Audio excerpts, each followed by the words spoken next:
Танець, який я вам зараз покажу, називається Марининський краковяк. Краковяк чули ж, мабуть, так?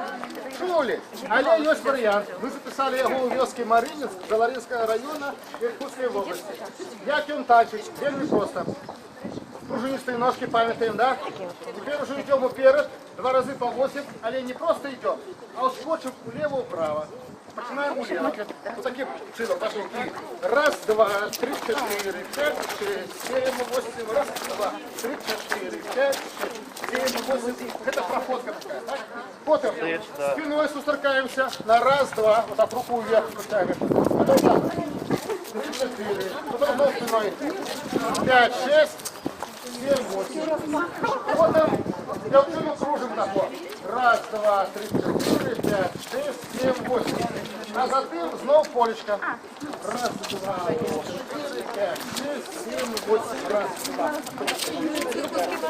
2. Полечко 2 раза по 8. Итак, проход 2 раза по 8. Спиной вот так вот робим. 1, 2, 3, 4, 5, 6, 7, 8.